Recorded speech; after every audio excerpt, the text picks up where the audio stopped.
कितनी पुरानी लकड़ी है और वो रखो और ये सब यहाँ भी बना है।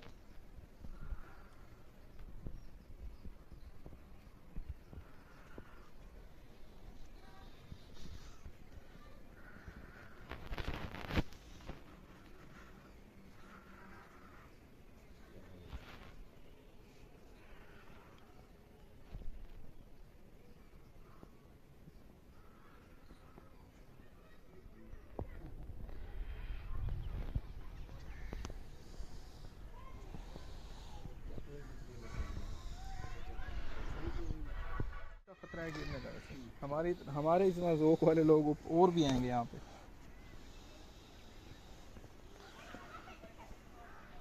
यानी ये 20 साल पुरानी है ये।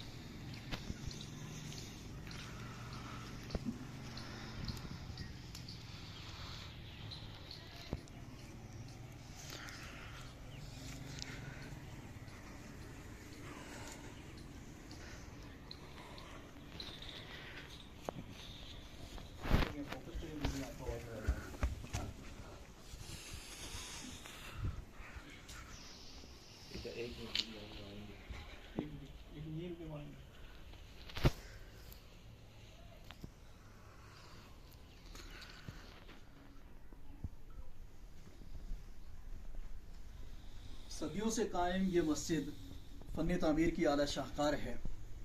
इस मस्जिद को आपने मुख्तलिफ ज़ावियों से देख लिया है। आपने ये भी देखा होगा कि मस्जिद जो है वो 3 कमरों पर मुश्तमिल है और इसका पहला वो कमरा छोटा सा, फिर दूसरा बाईं तरफ छोटा सा और ये मैदान बीच में बहुत बड़ा कमरा जो है ना मौजूद है जिसके अंदर बाकायदा मेहराब होती है। और इसका तर्ज तामीर आप देखें तो आपको वाज़ेह तौर पर नज़र आएगा कि ये मस्जिद तर्ज तामीर के हवाले से तकरीबन 500-700 साल पुरानी तामीर के एतबार से बनी हुई नज़र आती है। इसके अंदर छोटी ईंटें और साथ में कच्ची ईंटें, फिर लकड़ी का इस्तेमाल और फिर इसके ये तकोने खूबसूरती वाली ये ईंटों की तकोन बनी हुई है। फिर ऊपर छज्जा नुमा जो गोलाई है इसको आप देखें तो ये पुराने डिज़ाइन जो है इससे हमें नज़र आते हैं। अच्छा, फिर इससे ये गुंबद की जो आखिरी हदें हमें नज़र आ रही है, ये मतलब ये मिटते हुए निशानात गुंबद की जो है छोटी सी हमारे पास एक निशानी मौजूद है। आप इसमें टाइल का काम देखें तो बारीक टाइल नीचे जो है ना वो बिल्कुल घड़ कर, जिसे कहते हैं ना प्यार से घड़ कर रंधे की तरह, तो इसको जो है ना वो यहाँ पे लगाया गया। इससे ऊपर वाली देखें थोड़ी उससे ज़्यादा मोटी, फिर ऊपर जो है ना गुलाइयाँ बनाई गई। ये खूबसूरत डिज़ाइन, अगर ये गुंबद आज मौजूद होता तो इसे देखकर हमें दिली सुकून मिलता।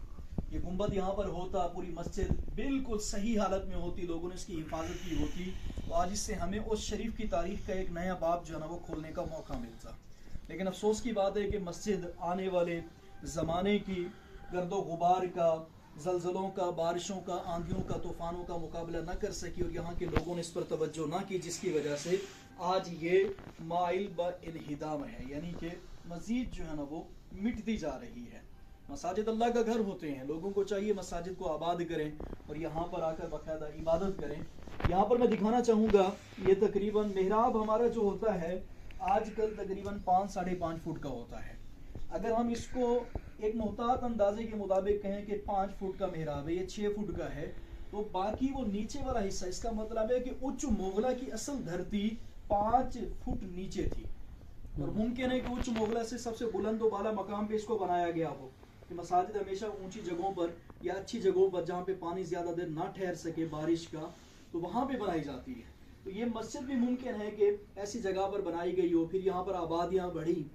तो इस मस्जिद को आप देखें, मैं उस शरीफ के तमाम अहबाब से गुजारिश करूँगा कि यहाँ पर आकर इस मस्जिद को लाजमी देखें, विज़िट करें और यहाँ पे नवाफिल भी अदा करें, अपनी जाए नमाज भी लेकर आएँ और मुमकिन हो तो यहाँ पर जो ना वो कुछ ना कुछ आकर विज़िट कर लें, ज़ियारत कर लें, ताकि हमें पता चले हमारे उस शरीफ के अंदर ये मस्जिद जो है ना वो कितनी शान शौकत की हामिल थी। अच्छा, इस वक्त आपने मैं इस मस्जिद के बारे में, इसकी कदीम होने के बारे में बहुत सारी चीज़ें बताई हैं और यकीनन इसको देखकर काफ़ी दिल खुश होता है। अब जो लोग हमें देखेंगे या उनकी ख्वाहिश होगी आना चाहें तो हमें ये बताएंगे ये मस्जिद कहाँ पर है और लोग कहाँ कहाँ से किस तरह यहाँ पर आ सकते हैं। जी, मस्जिद की लोकेशन के बारे में सवाल किया गया है।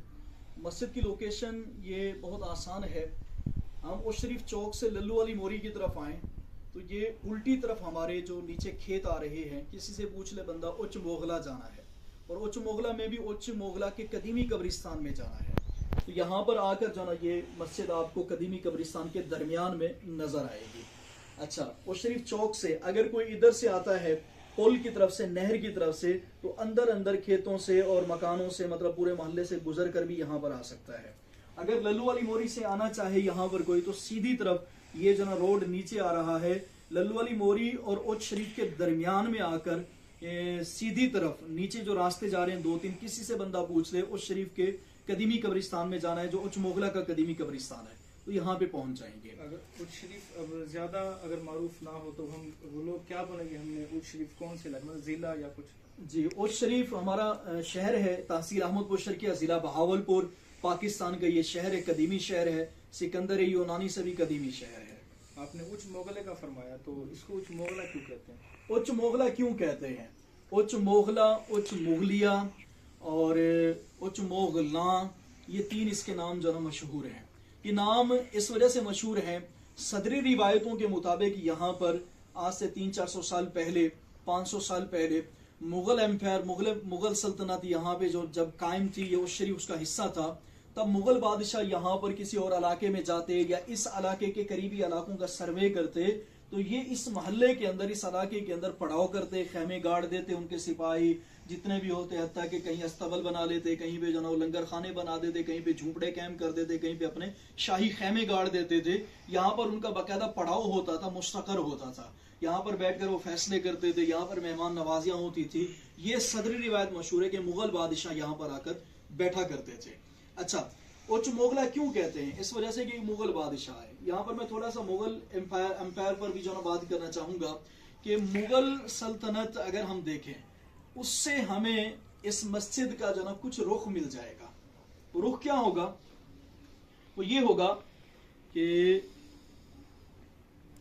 1526 में, ईस्वी में 1526 में मुगल सल्तनत का संगे बुनियाद ज़हीरुद्दीन बाबर ने रखा, और ये 200 साल तक, यानी कि 1707 तक ये सल्तनत चलती रही। मुगल बादशाह नामों के एतबार से चलती रही। उसके बाद 1707 के बाद बहादुर शाह अव्वल, बहादुर शाह सानी, यूं इनके सिलसिले शुरू हो गए, और 1526 से लेकर ये 1862 तक मुकम्मल जो ना वो मुगल सल्तनत कायम व दायम रही। बहादुर शाह जफर 1862 के अंदर जो ना वो उनको शहीद कर दिया गया, और अंग्रेजों ने जो ना उनके, मतलब 1857 की जंग आज़ादी के बाद 1857 तक हम बाकायदा तौर पर कह सकते हैं कि तब तक ये सल्तनत कायम थी। उसके बाद 5-7 साल बहादुर शाह जफर को पकड़ने में, कैद खाने में रखने में, और सजाएं देने में, और अदालतों में भेजने में, नजरबंदी करने में ये गुजर गए। तो ये सल्तनत जो ना उस दौर की है। अगर उस एतबार से हम देखें तो इसकी जो तामीर नौ की गई, या इस मस्जिद की तोसी की गई, या इस पर जो ना काम किया गया है, तो यकीनन अब बहादुर शाह जफर के हम बुजुर्गों को देखें, 1526 में ज़हीरुद्दीन बाबर ये काबुल से आते हैं, यहाँ पर जो ना वो इब्राहिम लोधी को शिकस्त देते हैं, और उसके बाद जो ना यहाँ पे हमला कर देते हैं। इब्राहिम लोधी भी क्या था कि वो अपने हाथी लेकर आ गया, और ज़हीरुद्दीन बाबर की फौज जो थी, इसके पास तोप और उस दौर के जो ना जदीद हथियार थे। अब ये तोपें जब दागते थे ना, इब्राहिम लोधी की भले 10 गुना ज्यादा फौज थी, लेकिन ये कि तोपों की भयानक आवाज से क्या होता था कि वो भाग जाते थे, अपने सिपाहियों को रौंद के चले गए। यूं ज़हीरुद्दीन बाबर ने काबुल से यहाँ पर आकर आगरा और दिल्ली के अंदर मुगल सल्तनत को कायम किया। अच्छा, ज़हीरुद्दीन बाबर के बाद उसके बेटे हुमायूं ने इस सल्तनत को कायम किया, कायम दायम रखा। फिर बादशाह अकबर आया, अकबर के बाद उसका बेटा जो ना शाहजहां आया, शाहजहां के बाद औरंगजेब आया, औरंगजेब के बाद कौन आया? औरंगजेब के बाद यहीं फिर बादशाह अव्वल, बादशाह सानी, ये अदवार चल पड़े। उनका बेटा शायद दारा शिकोह भी है। तो ये नाम जो ना वो तारीख में मिलते हैं। इनमें से किसी बादशाह ने इसको बनवाया होगा, या तामीर नौ की होगी, या तोसी की होगी, या इसकी खूबसूरती में इजाफा किया होगा, यहाँ कुछ ना कुछ किया होगा।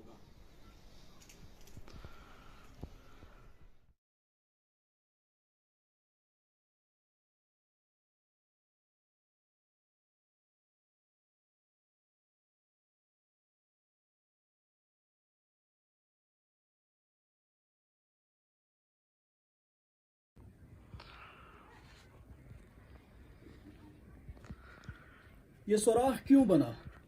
यहाँ पे एक छोटा गुंबद मौजूद था, वो कहाँ गया? ये गिरती दीवारें, ये झड़ती मिट्टी और ये गोलायां और ये रास्ता सा बन गया है, यहाँ से ऊपर जा रहे हैं, इस चीज़ की हिफाजत कौन करेगा? इस चीज़ को कौन देखेगा? इसके ऊपर देखें, ये बहुत बुलंदों वाला गुंबद है और कितनी ही लंबाई और चौड़ाई में है, कितना ज़बरदस्त नज़र आ रहा है। इन चीज़ों का अमीन कौन है? इन्हें कौन संभालेगा? इनकी हिफाजत कौन करेगा? क्या आने वाले 50 सालों में इस मस्जिद का निशान मिट जाएगा? ये सवालात हमारे जहन में पैदा होते रहते हैं। तो मैं यही कहूँगा, इस मस्जिद की हिफाजत की जाए और इसकी चार दीवारी पर और इसके जो गुंबद थे और इसकी जो मिटती हुई चीज़ें हैं, इनको संभाला जाए, सहारा दिया जाए, ताकि उस शरीफ का ये विरसा महफूज हो सके।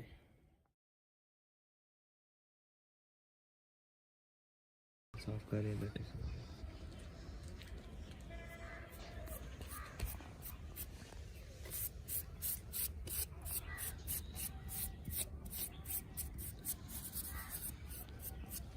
सुभान अल्लाह, या अल्लाह या मोहम्मद ला इलाहा इल्लल्लाह मोहम्मद रब्बी इग़फिर वरहम व अंत खैरुर राहिमीन। मरहुमा कुंदन बीबी ज़ौजा मलिक मोहम्मद बख्श लल्लू। तारीख़ वफ़ात 1969। 1969 की ये कब्र है जो इस वक्त तकरीबन इस इहाते में सबसे कदीमी कब्र है। और दूसरी कब्र ये है 1976 की। यहाँ पे अगर आप देख सकते हैं, ये क्या है, 1976 की बामुताबिक 1396 की। तो जी 1396 की कब्र है ये। इसको देखें तो इससे हमें ये पता चलता है जैसे 1969 की ये है, 1969 की ये है। अब क्या है, 31 और 21 कितने हो गए, 52 साल। 52 साल पहले इतनी तारीख का पता चल रहा है कि मस्जिद के सहन में कब्रें आ चुकी थी। ये सहन है ना मस्जिद का, तो इसमें कब्रें आने का मतलब ये है कि यहाँ पर मस्जिद के सहन में लोगों ने कब्रें बना दी हैं। बहरहाल मस्जिद में जनाजे का आना, मस्जिद के अंदर ये मुर्दे को दफनाना, मुर्दे को लाना, शरीयत में इसकी कतई इजाज़त नहीं है। के हवाले से क्या मुस्तकबिल आप देखते हैं? उस शरीफ का फ़न तामीर के हवाले से मुस्तकबिल कोई ख़ासा रोशन तो नज़र नहीं आ रहा। मुझे बहरहाल इस बात में बेहद खुशी है कि मकबरा बीबी चिवंदी और साथ में जो 2 मकाबिर हैं और इसके अलावा 1-2 और जगहों पर मेमार लगे हुए हैं, अल्हम्दुलिल्लाह उसको फिक्स कर रहे हैं, ताकि जो ईंटें और मिट्टी, बुरादा और जो काम उसका काशीकारी का, पच्चीकारी का, गुलकारी का, गच्चीकारी का बिखर रहा था, नीचे उतर रहा था, ये सारी चीज़ें जो ना मज़ीद शिकस्त का शिकार ना हो जाएं, शिकस्त और रेख्त का शिकार ना हो जाएं, गिर ना जाएं, बार बार घुरती ना रहें, नीचे उतरती ना रहें। इस वजह से उसका एक बंद बांध दिया गया नई जदीद तामीर के साथ। ये बहुत अच्छी बात है और अल्लाह ताला हमारे महकमे को सलामत रखे, जिन्होंने तवज्जो की, आज ये काम हो रहा है।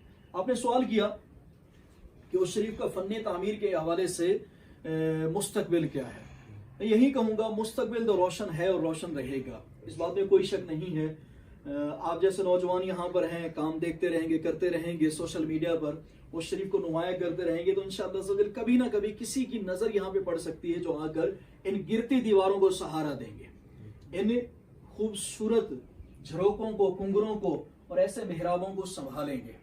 तो उस शरीफ का फ़न तामीर के हवाले से मुस्तकबिल यही है कि मैं अहबाब इक़्तिदार से अर्ज़ करूँगा, जो इस वीडियो को देखें, सुने, उनसे भी गुजारिश करूँगा कि उस शरीफ पर तवज्जो करें, अपने ताल्लुकात इस्तेमाल करें। ऐसी मसाजिद जो नायाब चीज़ें हैं, इसकी हद बंदी करके यहाँ पर जानवर आ जाते हैं, यहाँ पर पता नहीं कैसे। दुख भरी बात मैं और भी करना चाहूँगा, यहाँ पर आते हुए रास्ते में कुछ ईंटें बिखरी हुई नज़र आई और मुझे लग रहा है इस मस्जिद की होंगी या बाहर जो मस्जिद का गिरता हुआ हिस्सा है वहाँ से उठा के रखी गई होंगी।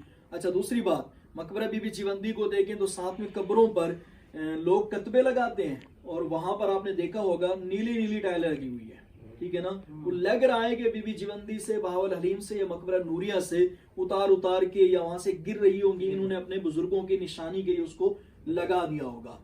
तो ये एक अच्छी बात नहीं है, क्योंकि मैंने देखा है लाहौर में, इसके अलावा लाहौर के अलावा कसूर के अंदर और इन जगहों पर मैंने देखा है, इनके म्यूजियम के अंदर देखा है कि पुरानी जो नक्काशी, खत्ताती और काम वाली टाइलें होती थी, काशीकारी वाली टाइलें, मंबतकारी वाली टाइलें होती थी, गच्चीकारी वाली टाइलें होती थी। गच्चीकारी टाइलों का काम नहीं है, ये प्लस्तर को कहते हैं। तो गुलकारी, मंबतकारी और इसके अलावा प्रकार के जरिए भी होता है। तो इन चीज़ों से बनी हुई नायाब चीज़ें उन्होंने म्यूजियम के अंदर सजाई हुई है कि ये पत्थर उस दौर का हो सकता है, ये तख्ती उस दौर की हो सकती है, और ये जो हमारे सामने प्लेट है, ये टाइल है, ये उस दौर की हो सकती है। तो मैं यही अर्ज करूँगा कि हमारे इस नायाब विरसे की हिफाजत की जाए ताकि उस शरीफ के अंदर हमारी आने वाली नस्लों को पता चल सके कि उस शरीफ कितना कदीमी और अजमत रफ्ता की यादगार। बिस्मिल्लाहिर्रहमानिर्रहीम। अच्छा, हम वापस जा रहे थे, ये गढ़ा नज़र आया। ये गढ़ा थोड़ा ऊंचा है, वो सामने गढ़ा तकरीबन 1.5 साल पहले इससे ज़्यादा नशीब में गहराई में था। अब उस गढ़े और इस गढ़े में हम खड़े होकर भी देखें तो साथ वाली ये मस्जिद दिखाएं, मस्जिद दिखाएं। ये साथ वाली मस्जिद हमने इसे अंदर से देखा, इसका मेहराब धंसा हुआ था, मतलब 5-6 फुट नीचे था। अगर हम इस खड्डे में भी खड़े हों तो फिर भी मेहराब हमसे अभी नीचे है, ठीक है ना। ये खड्डा ऊपर है, ये गढ़ा ऊपर है। अगर इसकी 2 फुट मजीद खुदाई की जाए, ये बहुत ज़्यादा नीचे है, फोकस कीजिए इसे, बहुत ज़्यादा नीचे है। इसके अंदर 2 फुट मजीद जो है ना वो खुदाई की जाए, फिर हम खड़े हैं तो हम कह सकते हैं कि हम मस्जिद के सहन के बराबर जनाब खड़े हुए हैं। इसका मतलब है कि आस पास में ये आबादी जो है ये बाद में आई, और इससे पता चलता है कि यहाँ पर जो है ना वो लोग आए, बसते गए, ज़मीन ऊंची होती गई, यहाँ पर जो है ना वो लोगों ने मकानात बनाए, यूँ जो है ना वो मस्जिद भी धंस गई। या फिर ये भी हो सकता है मस्जिद नशीब में बनाई गई, मोहल्ला ऊंचा हो सकता है। बहरहाल इस पर तहकीक का भी जो है ना वो दरवाज़ा खुला हुआ है, तहकीकात होती रहेंगी, नए नए राज सामने आते जाएंगे।